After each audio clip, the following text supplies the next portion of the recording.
আজকে সকালবেলা তো আমি 10টার সময় প্রত্যেকদিনই অফিসে যাই। আমি তো গ্রুপের প্রাঞ্চল দাস। আমি প্রত্যেকদিনই 10টার সময় ভাড়া থাকি, ওই রুমের তালা ভাঙা। তো তালা ভাঙা ঢোকার পরে ঘরের ভিতরে যখন ঢোকার পরে দেখি যে সব কিছু মানে একদম এলোমেলো, কোনো কিছু ঠিক নাই। আমার পাশের ঘর মালিকের, তো মালিকের ঘরের যে গোদরেজ আছে, লকার ভাঙছে, প্লাস লকার ভাঙে তো তাদের অনেক গোল্ডন দিছে, ক্যাশ টাকাও নিয়ে গেছে। তো আমার রুমের মধ্যে আমার কিছু কাপড় জড়িয়া এমন কিছু বইপত্র, প্লাস আমার কিছু ডকুমেন্টও, এগুলো সব কিছু নিয়ে গেছে। আপনার কি কোনো নগদ টাকা পয়সা? আমার কোনো নগদ টাকা ছিল না করে, সব টাকা রাখি না আমি এরকম ক্যাশ, একলা থাকি লিখে, এই জন্য।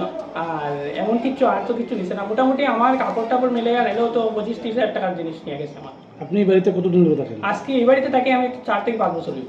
বাড়ির মালিকের নাম? বাড়ির মালিকের নাম কল্যাণী আচার্যি। বাড়ির মালিক কি ছিল বাড়িতে আজকে? না, তারা তো বেঙ্গালুরে থাকে। গোবিন্দপুর 11 নম্বর ওয়ার্ড, পান্তুষ দাস।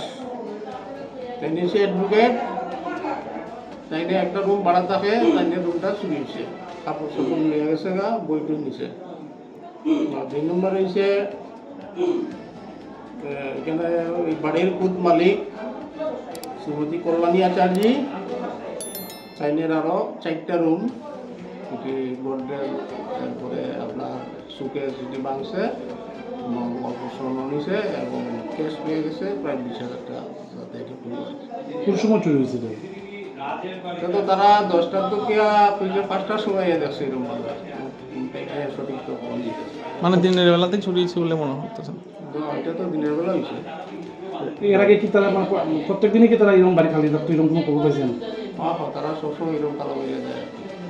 গোবিন্দপুর এলাকায় বাড়ি করে গোবিন্দপুরে আরো 2টি জায়গায় চুরির চেষ্টা হয়েছে বলে আজকে জানা গেছে। এই ব্যাপারে কি থানায় কোনো অভিযোগ ঠিক হয়েছে? আছে, থানাতে অভিযোগ তারা করবো। আইসক্রিম ফ্যাক্টরির পাশে এক জায়গায় চুরির চেষ্টা হয়েছিল আজ বিকালবেলা।